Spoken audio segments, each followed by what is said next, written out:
इस वक्त, और जैसा कि ब्रेक पर जाने से पहले हमने बताया था, अब हम आज खास चर्चा करने वाले हैं खास मेहमानों के साथ कि किस तरह से जो फ्रीबी पॉलिटिक्स यानी मुफ्त वाली राजनीति की रेवड़ी किस तरह से पलट कर भारी पड़ती है, उसका एक और नमूना सामने आ गया है। रेवड़ी पड़ गया भारी। जो संपन्न लोग हैं उन्हें मुफ्त और सब्सिडी क्यों चाहिए, ये किसका कहना है? ये कहना है नए साल में हिमाचल प्रदेश के मुख्यमंत्री का। ये सवाल है सुखविंदर सुक्खू का। तो राहुल गांधी के खटाखट इकोनॉमी को इससे धक्का पहुंच सकता है, लेकिन मजबूरी तो मजबूरी है। सुक्खू उस चीज को जान रहे हैं। नए साल में हिमाचल सरकार ने प्रदेश के लोगों से बिजली पर मिलने वाली सब्सिडी को सरेंडर करने की अपील की है। वजह ना तो पावर लोड है, ना तो पावर लोड ले पा रहा है, और ना ही खजाना, यानी पावर पर भी एक्स्ट्रा लोड पड़ रहा है और खजाना पर तो पड़ ही रहा है। तो प्रदेश की वित्तीय स्थिति को लेकर सुक्खू सरकार लगातार सुर्खियों में है। लगातार हम आपको खबरें दिखाते भी रहते हैं। इस बीच अब मुख्यमंत्री ने खुद बिजली को लेकर उन्हें और उनके मंत्रिमंडल को मिलने वाली सब्सिडी को छोड़ने का ऐलान कर दिया, ताकि दूसरे लोग भी छोड़ दें। साथ ही प्रदेश के लोगों से भी सब्सिडी छोड़ने की अपील कर डाली कि अब छोड़िए सब्सिडी। प्रियंका गांधी वाड्रा इन दिनों वहीं छुट्टी मना रही हैं शिमला में, लेकिन उनकी 5 गारंटी को अब मुख्यमंत्री ने राइडर लगा दी। संपन्न लोग सब्सिडी छोड़िए, राज्य की वित्तीय स्थिति खराब है। खुद पहल करके मंत्रिमंडल की सैलरी बंद करवा दी। अब मंत्रियों को भी सब्सिडी नहीं मिलने वाले हैं। तो इस दानवीर स्कीम से हिमाचल पावर बोर्ड को 200 करोड़ रुपए बचेंगे। जाहिर है कि राज्य के कर्मचारियों के वेतन पर होने वाले खर्च 200 करोड़ रुपए सब्सिडी से आ जाएंगे। पिछले 2 सालों में वेतन और अन्य मद पर खर्च के लिए हिमाचल सरकार ने 28,000 करोड़ रुपए का लोन लिया है। तो राज्य पर कर्ज का बोझ अब लगभग 1 लाख करोड़ रुपए के आंकड़े को पार कर गया। लेकिन सवाल तो यह है कि फ्रीबी के अपने वादे से पल्ले झाड़ने को बेताब सुक्खू सरकार फिजूल खर्चे पर रोक क्यों नहीं लगा पाती? जो संविदा कर्मी हैं कॉन्ट्रैक्ट वाले, उनको नौकरी से हटाया जा रहा है, लेकिन मनपसंद अफसरों को एक्सटेंशन दिया जा रहा है।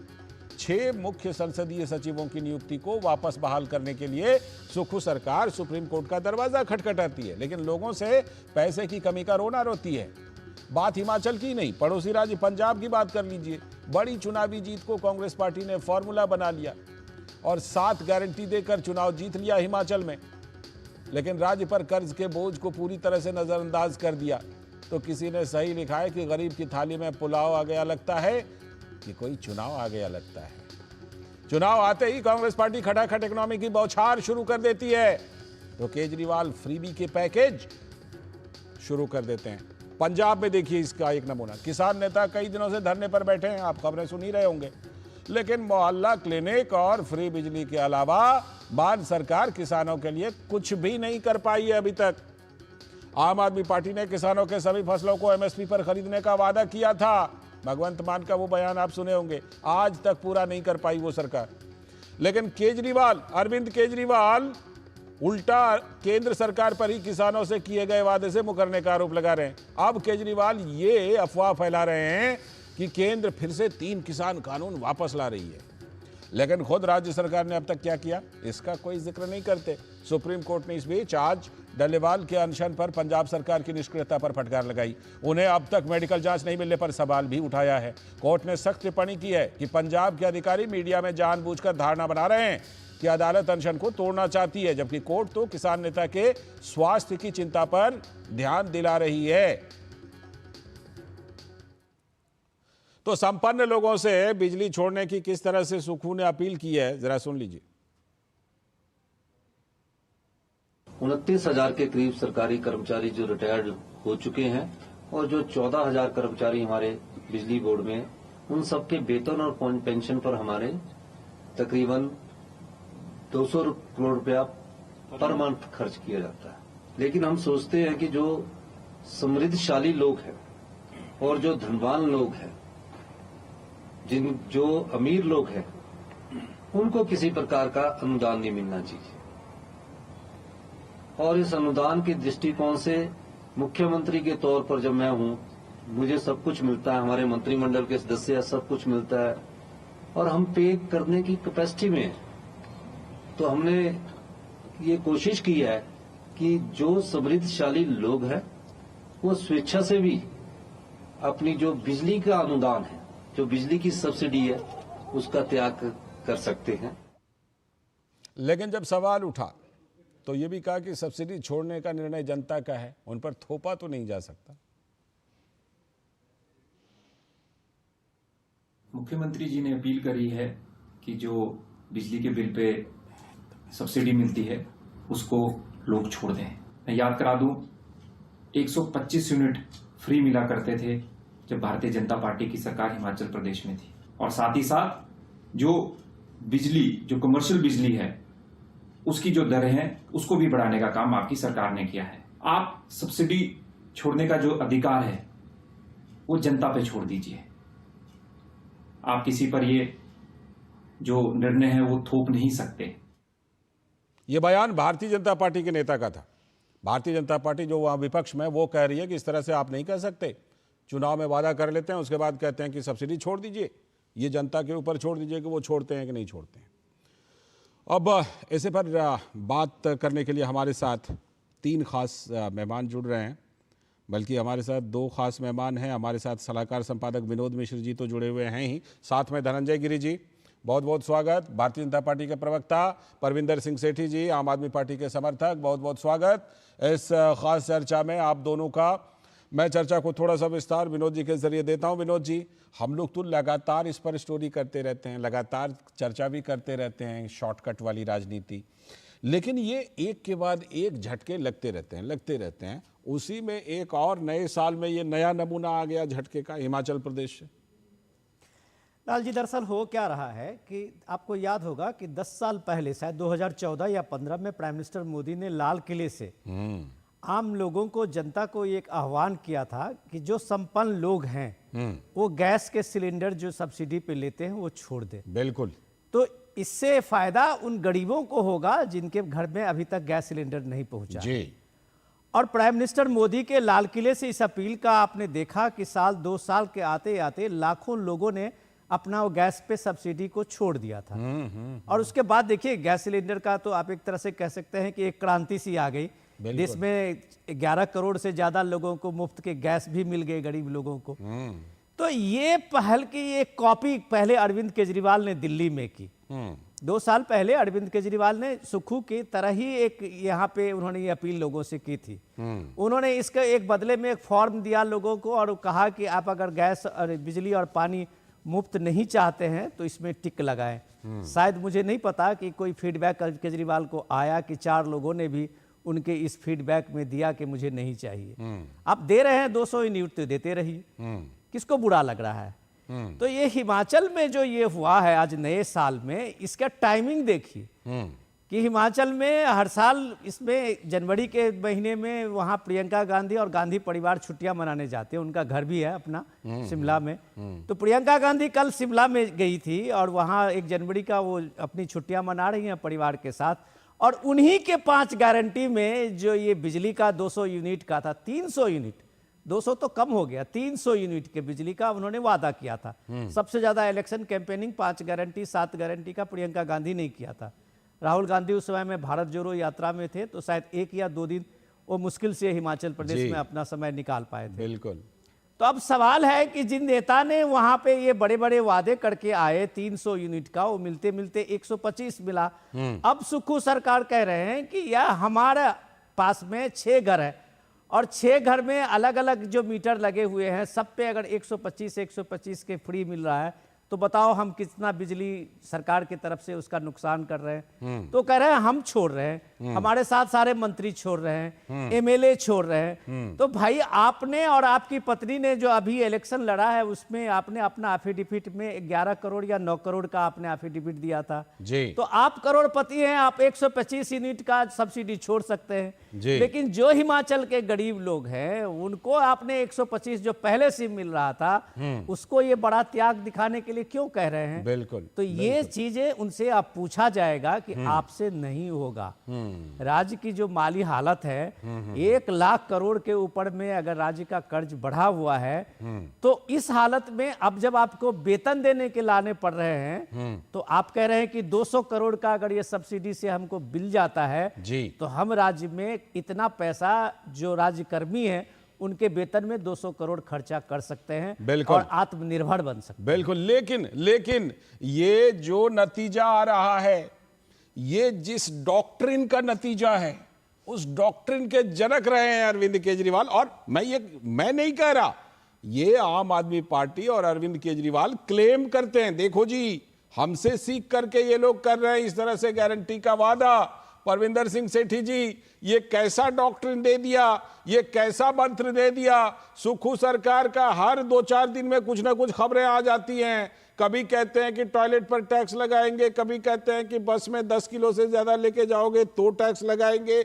मल्लिकार्जुन खड़गे तो कह ही चुके हैं राष्ट्रीय अध्यक्ष, भाई थोड़ा सोच समझ के। ये कैसा मंत्र दे दिया आपने, आपसे ये कैसा मंत्र सभी पार्टियों ने सीख लिया है जो कि ये नतीजे आ रहे हैं परविंदर सिंह सेठी जी। एक कहावत है कि नकल के लिए भी अकल की जरूरत होती है। अच्छा, वो अकल आपने नहीं दी है ना। वो कहते हैं ना कि बिल्ली सब कुछ सिखाती है लेकिन पेड़ पर चढ़ना नहीं सिखाती है ना। नहीं, देखिए मैं बार बार अपने हर चैनल के माध्यम से ये कहना चाहता हूँ कि जो भारत की सरकार है, जो बीजेपी सरकार है, जो सत्ता पक्ष के अंदर सरकार है, वो जो भी विधानसभा में जाने वाले विधायक हैं या सांसद हैं या कॉर्पोरेटर हैं, उनकी बेसिक शिक्षा तय करें ताकि संसद में और विधानसभा में पढ़े लिखे और प्रोफेशनली क्वालिफाइड लोग आए। जिस प्रकार से अरविंद केजरीवाल IRS हैं और वो जानते हैं, जिस तरह संजय सिंह हैं, है कि नहीं, 4-4 जगहों पर वोटर लिस्ट में नाम आ गया है, आप ये कहना चाह रहे हैं? नहीं, मैं देखिए संजय सिंह की बात कही है तो ये कई जगह पे देखिए जो लोग चाहे किराए के मकान पे रहते हैं, चाहे अलग अलग जगह पे जाते हैं, उनका जिस जगह पे जाते हैं वहां पे अपना नाम ऐड करा लेते हैं, पिछला नाम। लेकिन अच्छी बात है, मैं आपकी बात से सहमत हूँ, लेकिन सर जब इसी मुद्दे पर प्रेस कॉन्फ्रेंस कीजिएगा, अगर वो 2 जगह वोट डालते हैं, इसी मुद्दे पर प्रेस कॉन्फ्रेंस कीजिएगा तो अपना चेक तो कर लीजिएगा कि मेरा कटा कि नहीं कटा। सर ये हमारे देश का जो सिस्टम और मैकेनिज्म। ठीक है, चलिए वैसे अभी डिस्कशन का हमारा मुद्दा जो है वो फ्रीबी है। कैसा डॉक्ट्रिन आपने दे दिया है कि वो कई जगहों पर अपने कदम वापस खींचने पड़ते हैं? हाँ, नहीं देखिए ये बड़ा मुश्किल है। अगर आपको शासन प्रशासन चलाना नहीं आता, अगर आपको सरकार चलानी नहीं आती, अगर आपको अर्थव्यवस्था चलानी नहीं आती, तो आप स्पेशलाइज्ड लोग, जो पढ़े लिखे लोग हैं, जो इस फील्ड के अंदर दिलचस्प बात है सर। नहीं, मैं परविंदर जी आप पत्रकार हैं, मैं बस आपसे ये पूछना चाह रहा हूं, दिल्ली हमेशा जो ये रेवेन्यू सरप्लस का स्टेट रहा है। हाँ, अभी डेफिसिट में। और ये 40 साल के बाद यह हुआ है कि दिल्ली ये अरविंद केजरीवाल मॉडल के इकोनॉमी में रेवेन्यू के मामले में ये डिफिसिट पे चला गया है। इतना तो शर्म करने की बात है। आप कह रहे हैं पढ़े लिखे लोग, IRS लोग, ये चीज डेटा जो है आपके सामने में, उसको मत झुठलाइए, आगे कहिए अपनी बात। एक बात और मैं जोड़ देता हूँ, एक बात और सर जोड़ देता हूँ, सर एक बात और जोड़ता हूँ। 10 साल की उम्र वाली आम आदमी पार्टी 140 साल की उम्र वाली कांग्रेस को कह रही है कि आपको सरकार चलाना नहीं आता, है ना? ये भी बड़ा दिलचस्प है।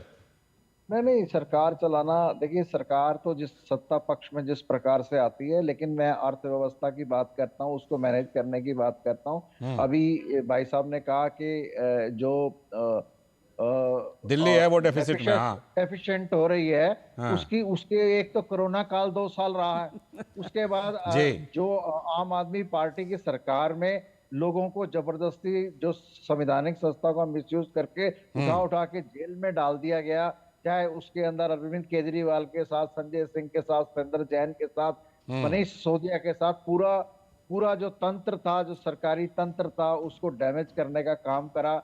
तो उस वजह से इस तरह की परिस्थितियां देखने को मिल रही हैं। लेकिन अब ये सारा अच्छा, यानी कि आरोप जो है वो अल्टीमेटली बीजेपी पर जा रही है कि भाई उन्होंने क्या, धनंजय जी क्या ऐसा आप कर दिए कि 40 साल से जो दिल्ली कभी घाटे में नहीं गई थी उसमें घाटा झेलना पड़ रहा है, और उस घाटे की वजह से वो केंद्र सरकार से पैसा मांग रहे हैं कि भाई कुछ तो लोन दे दीजिए हमें।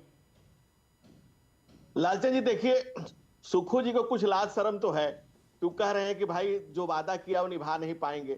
जनता कह रही है जो वादा किया वो निभाना पड़ेगा। इसलिए DK शिव कुमार ने कह दिया कि 40,000 करोड़ का एक्स्ट्रा बजट पर लोन पड़ रहा है, उसको हम कहां से पूरा करेंगे। लेकिन केजरीवाल जी के यहाँ बौलाना घूमते रहे कि 17 महीने से तनख्वाह नहीं मिला है, या पंजाब में लोग घूमते रहे या किसान धरने पर बैठे रहे या वहां के युवा कहते रहे कि भाई 3,000 हमको भी कहा था देने के लिए। पंजाब सबसे ज्यादा लोन में पड़ा हुआ है, 50% उसके रेवेन्यू चला जा रहा है उसके पुराने कर्जे चुकाने में। उससे केजरीवाल को फर्क क्या पड़ता है? जहां लाज कोई लज्जा हो, जहां कोई बात की कोई शर्मो हया हो, जहां ये कहा जा रहा है कि भाई IRA से 14,449 करोड़ का घाटा हो गया, पहली बार रेवेन्यू सरप्लस स्टेट में 40 साल के बाद। कोरोना काल में पूरे देश में दिल्ली एक प्रदेश है जिसने कहा कि दारू के नहीं बेचेंगे तो तनख्वाह कहां से देंगे। दुनिया में पहला शिक्षा मंत्री जेल गया शराब बेचने के चक्कर में। बापू के नाम का किया काम, स्वराज का धंधा शराब का। ऐसे जहां पर अब टिकट ब्लैकियर लोग भी जहां पर सत्ता चलाने का शिक्षा देने लगे, जिनके 5 जगह 6 जगह से नाम निकल रहे हैं, वो लोग भी समझाने लगे कि हमसे समझिए कि सत्ता कैसे चलती है। जहां 114% एक घाटे में चल गई है, 63.8% की लोन GDP का लोन बढ़ गया है, दिल्ली का कबाड़ा निकल चुका है। आप बताएं, आपसे कह रहे हैं कि भाई 21 रुपए महिलाओं को कहां से दोगे, आपसे कह रहे हैं कि पुजारियों को कहां से तनख्वाह दो, कह रहे हैं मैं जादूगर हूं। तो भाई आप जादूगर हैं, आप कितना जादू करते हो? तो कहते हैं कि खंजर पे कोई छींट न दामन पे कोई दाग, उनके तो जादू करे को होगी, आपने करे होगा नाकामयाब कर दिया है। कह रहे हैं उनके जादू पर आपने असर डाल दिया, आपने नाकामयाब कर दिया उनके जादू।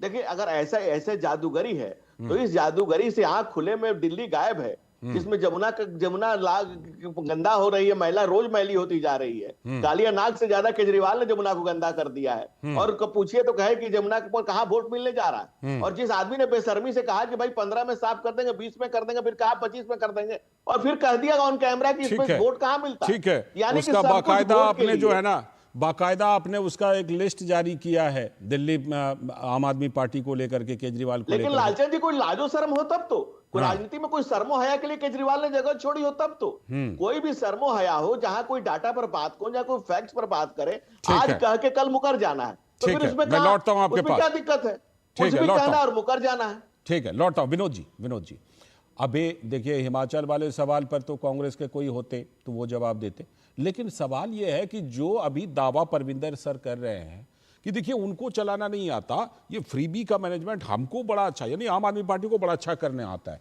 लेकिन आप पंजाब से लेकर दिल्ली तक देख लीजिए क्या हो रहा है। दिल्ली का उदाहरण तो आपने खुद दिया ही कि किस तरह 40 साल में पहली बार घाटे में गई। पंजाब में क्या हो रहा है देख लीजिए, किसान जो है वो सड़क पर बैठे हैं। भगवंत मान की वो बात आज भी याद है चुनाव से पहले वाली कि हम देंगे MSP किसानों को, सारे फसलों को MSP पर खरीदेंगे, हम देंगे MSP का कानून।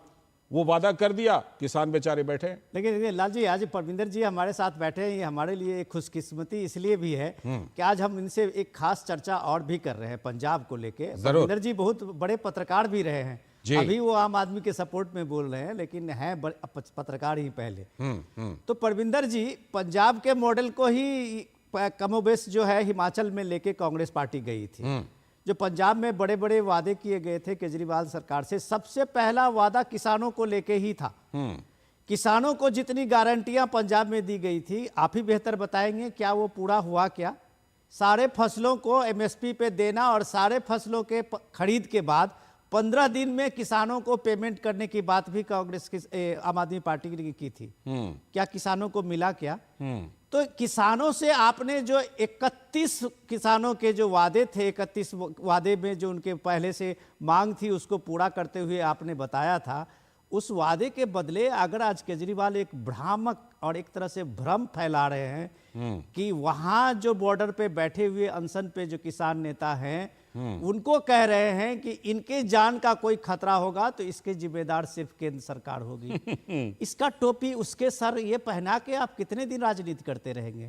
पंजाब में एक सवाल आपको, इस फ्रीबी के जितने एडवर्टीजमेंट पे खर्च भगवत मान कर रहे हैं, शायद मुझे नहीं लगता है कि उसका उतना बजट भी पंजाब में लोगों को मिलता होगा। मोहल्ला क्लिनिक हो या बिजली हो या जो भी चीजें आप फ्री में दे रहे हैं। लेकिन आप बताइए कि किसानों को लेके आपने राज्य सरकार जो सीधे सीधे खेती किसानी राज्य के जिम्मे में आता है, उस पे करने के लिए आपके पास कुछ नहीं है, लेकिन आप र्यूमर फैला रहे हैं देश में, कह रहे हैं कि वो 3 कानून जो है किसान के वापस करने के मूड में केंद्र सरकार है। आप र्यूमर कर रहे हैं लोगों को कि अगर उस दर्लेवाल की जान का कुछ हो गया तो इसके जिम्मेदार केंद्र सरकार होगी। ये क्या मजाक बना रहे हैं इस राजनीति में? जो बात गिरी जी कह रहे थे, शर्मो हया भी कुछ चीज होती है। कि आज सुप्रीम कोर्ट ने फटकार लगाई है पंजाब सरकार को कि ये तमाशा यहाँ के अधिकारियों ने खड़ा किया है पिछली कि कई धरना पे सुनवाई।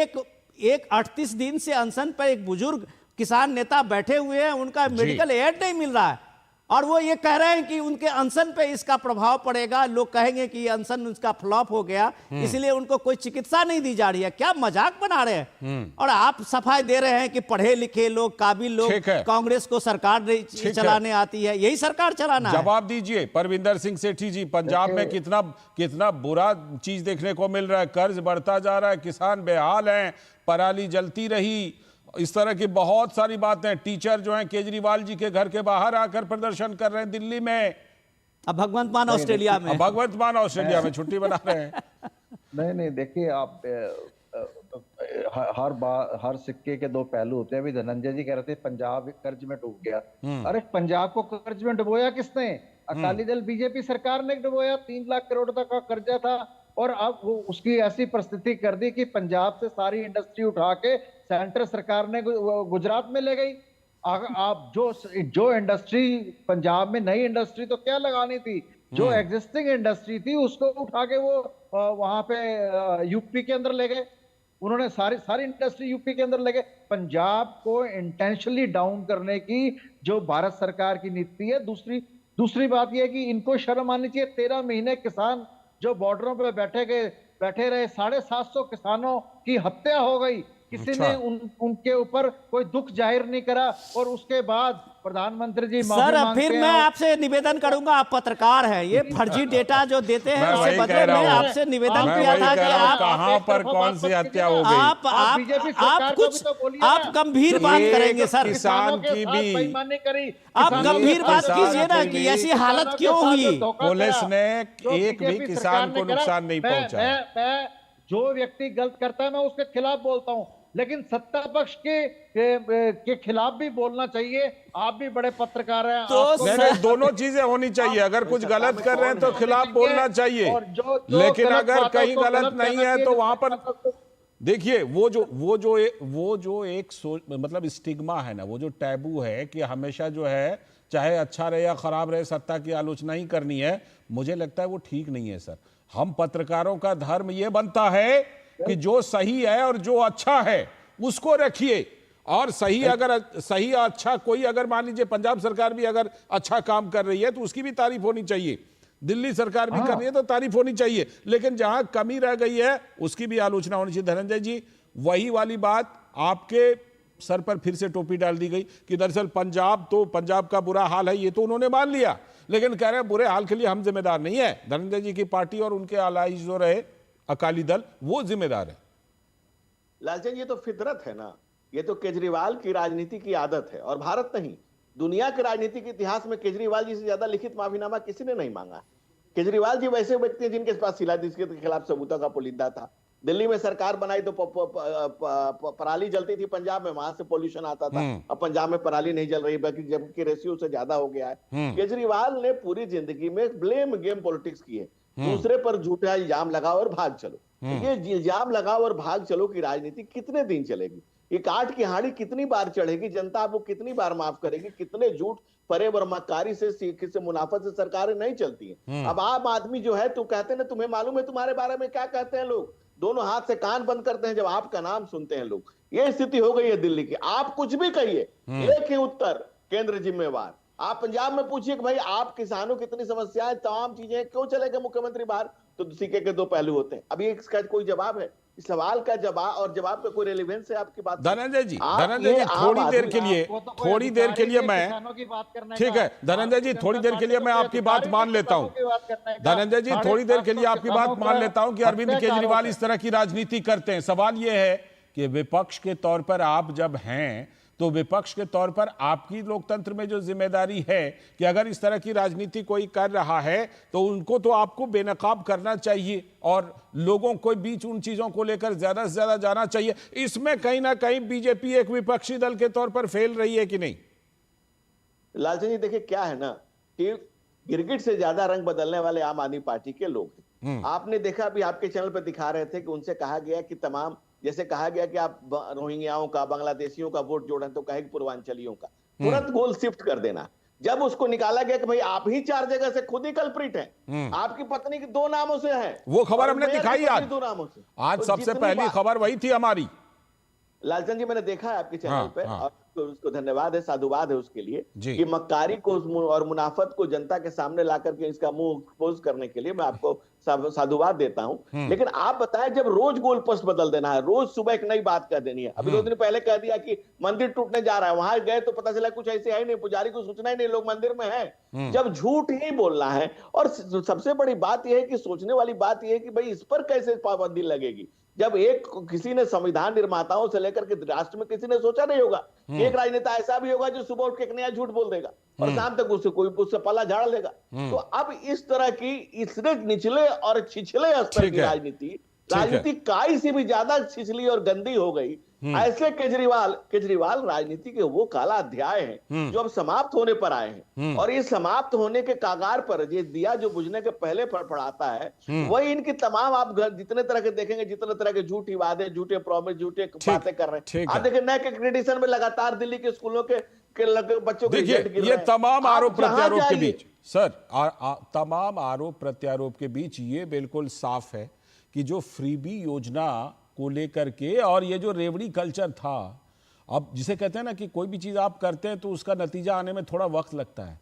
अब हम देख रहे हैं इसका नतीजा बड़ा बुरा नतीजा आ रहा है। मुझे लगता है कि सारी पार्टियां मिलकर अब इसमें सोचेंगी कि ये जो एक नई फिलॉसफी, नया दर्शन, नया डॉक्ट्रिन अपना लिया था, जिसका क्रेडिट अरविंद केजरीवाल कूद कर ले रहे थे कि ये हमारे डॉक्ट्रिन को अपनाया है, अब उस पर पुनर्विचार करने का समय आ गया। बहुत बहुत शुक्रिया परविंदर सिंह सेठी जी जुड़ने के लिए, धनंजय गिरी जी जुड़ने के लिए, और साथ में विनोद सर आपका भी जुड़ने के लिए बहुत बहुत शुक्रिया। इस खास चर्चा में हम लगातार इस मुद्दे को उठाते रहेंगे, क्योंकि राजनीतिक दल इस चीज को राजनीतिक दलों ने एक हथियार बना लिया है, और उसका नुकसान अर्थव्यवस्था को, देश को, राज्य को है।